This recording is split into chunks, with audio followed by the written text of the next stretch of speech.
আসসালামু আলাইকুম রহমতুল্লাহ। Home today একাডেমিতে তোমাদের জানাই স্বাগত। আশা করি তোমরা ভালো আছো। আজ আমি তোমাদের সাথে আলোচনা করব নবম শ্রেণী ইতিহাস ও সামাজিক বিজ্ঞান নিয়ে, অষ্টম অধ্যায় ব্যক্তি জীবনের সামাজিক কাঠামো নিয়ে। তোমাদেরকে বলতে চাই, তোমরা যদি আমার চ্যানেলে নতুন হয়ে থাকো অবশ্যই চ্যানেলটি সাবস্ক্রাইব করিও। তাহলে আজকে আমাদের মূল আলোচনার বিষয় মূলত হচ্ছে দলগত কাজ এক নিয়ে। আর তোমরা যদি আমার আগের ভিডিওগুলো দেখতে চাও, আমি ডিসক্রিপশনে লিংক দিয়ে দেবো, তোমরা চাইলে সেখান থেকে দেখতে পারো। তাহলে এখানে আমাদেরকে দেখো এখানে কি বলতেছে, যে এখানে কেস স্টাডি 1 আর কেস স্টাডি কত হচ্ছে 2। তাহলে এখানে আমাদের কি বলতেছে, যে লাবণ্য চৌধুরী একজন ফটোগ্রাফার। তার ছবিতে ফুটে ওঠে বাংলার মানুষের সুখ দুঃখ জীবনের গল্প এবং একটি আন্তর্জাতিক প্রদর্শনীতে তার ছবি নির্বাচিত হয়েছে এবং তিনি ভীষণ উৎসাহ উদ্দীপনা নিয়ে সেই প্রদর্শনীতে অংশগ্রহণ করেছিলেন বা করলেন। এবং প্রথম দিন প্রদর্শনীতে বিভিন্ন দেশের ছবি দেখে তিনি বুঝলেন যে সবাই তার নিজের দেশের ভালো দিকগুলো তুলে ধরেছে এবং শুধু তিনি বাংলার মানুষের দারিদ্র দুঃখ হতাশাকেই তুলে ধরেছে।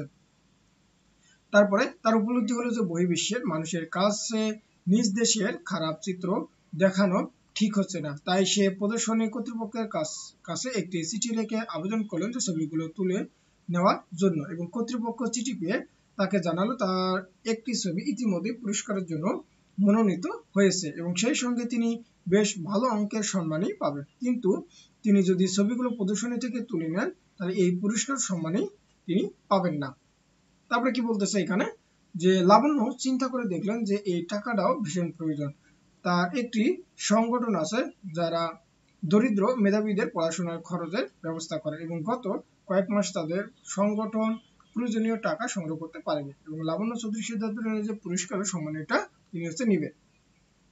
এবার আমাদের কেস স্টাডি 2 তে কি বলতেছে, যে ফজলুর রহমান পেশায় একজন চিকিৎসক এবং বাসায় বৃদ্ধ মায়ের অবস্থা খুব ভালো নয় এবং মা আজকে ভীষণ অনুরোধ করছেন তার পাশে কিছুক্ষণ থাকতে এবং মায়ের কাছে বেশ কিছুক্ষণ সময় তিনি কি ছিলেন, বসেছিলেন। এরপর হাসপাতালের জন্য যখন রওনা দিবেন তখন খেয়াল করলেন যে মায়ের সারা শরীর কাঁপছে এবং হঠাৎ জ্বর বেড়ে গেছে এবং প্রেশার কমে গেছে। এমন অবস্থায় মাকে দেখার মতো আর কেউ নেই। হাসপাতাল থেকে বারবার ফোন আসছে, তাই তিনি বাধ্য হয়ে ফোন ধরলেন এবং ফোনের ওপাশ থেকে জানানো হলো যে একজন ইমার্জেন্সি রোগী আসছে এবং তার জরুরি ভিত্তিতে অপারেশন লাগবে।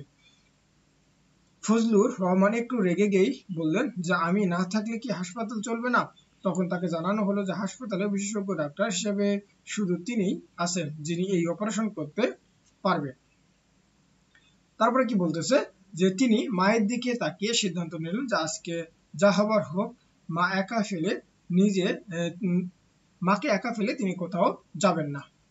তাহলে এই দুটা কেস স্টাডির উপর ভিত্তি করে আমাদের এখানে দলগত কাজে একটি বলতেছে যে আমরা আগের মতো দলে বসে যাই এবং এরপর দলে বসে আলোচনা করি যে লাবণ্য চৌধুরী ও ফজলুর রহমানের এই সিদ্ধান্ত কতটুকু যৌক্তিক হয়েছে এবং তারা পরিস্থিতি বিশ্লেষণ করে যথাযথ যৌক্তিক সিদ্ধান্ত নিতে পেরেছিলেন কিনা, অর্থাৎ এই বিষয়ে আমাকে আলোচনা করতে হবে। তো চলো আমরা এর একটা নমুনা উত্তর দেখে নেওয়া যাক। তাহলে আমরা এর উত্তরে কি বলতে পারি, যে তথ্য বিশ্লেষণ। লাবণ্য চৌধুরী ও ফজলুর রহমানের সিদ্ধান্ত সম্পর্কে তথ্য সংগ্রহ করে সেগুলো যাচাই বাছাইয়ের মাধ্যমে সিদ্ধান্তে উপনীত হলাম যে ফটোগ্রাফার লাবণ্য চৌধুরী তার ছবিতে বাংলা মানুষের সুখ দুঃখের জীবনের গল্প তুলে ধরেন। ছবিটি আন্তর্জাতিক প্রদর্শনীতে নির্বাচিত হয়ে পুরস্কারের জন্য মনোনীত হয় এবং পুরস্কারপ্রাপ্ত টাকা তিনি দারিদ্র মেধাবীদের পড়াশোনার কাজে ব্যয় করবেন বলেই সিদ্ধান্ত নেন। নিম্নবিত্ত পরিবারের অভিভাবকেরা তাদের সন্তান মেধাবী হওয়া সত্ত্বেও পড়াশোনার খরচ চালিয়ে যেতে পারে না এবং বর্তমানে এসব শিক্ষার্থীদের পড়াশোনার খরচ দেওয়ার জন্য বিভিন্ন সংগঠন কাজ করে এবং লাবণ্য চৌধুরী তেমনি একটি সংগঠন পরিচালনা করেন এবং পুরস্কারের টাকা তিনি সেখানেই খরচ করবেন বলেই মনে করেন। তাই বলা হয় যে লাবণ্য চৌধুরী পরিস্থিতি বিবেচনায় যৌক্তিক সিদ্ধান্ত নিতে পেরেছিলেন। অন্যদিকে ফজলুর রহমান পেশায় একজন চিকিৎসক এবং হাসপাতালে ইমার্জেন্সি অপারেশনের রোগী আসা সত্ত্বেও তিনি তার অসুস্থ মায়ের পাশে থেকেছেন এবং হাসপাতালে যাননি। আদর্শ ডাক্তারেরা মানুষের চিকিৎসায় মৌলিক অধিকার পূরণে মানব সমাজে প্রধান ভূমিকা পালন করেন এবং সময় মতো রোগীকে সঠিক চিকিৎসা প্রদান করাই একজন চিকিৎসকের প্রথম ও প্রধান দায়িত্ব।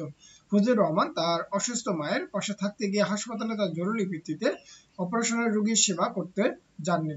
তাই বলা যায় যে পরিস্থিতি বিবেচনায় ফজলুর রহমান যৌক্তিক সিদ্ধান্ত নিতে পারেননি।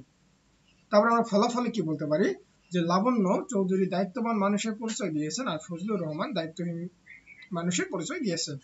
তাহলে সিদ্ধান্ত আমরা কি নিতে পারি, যে তথ্য সংগ্রহ করে সেগুলো যাচাই বাছাইয়ের মাধ্যমে আমরা সিদ্ধান্তে উপনীত হলাম যে লাবণ্য চৌধুরীর সিদ্ধান্ত যৌক্তিক ছিল এবং ফজলুর রহমানের সিদ্ধান্ত অযৌক্তিক ছিল। তাহলে আশা করি তোমরা এতটুকু বুঝতে পারছো। তাহলে আজকের মতো এই পর্যন্ত। তোমরা সকলে ভালো থাকবে, সুস্থ থাকবে। আল্লাহ হাফেজ।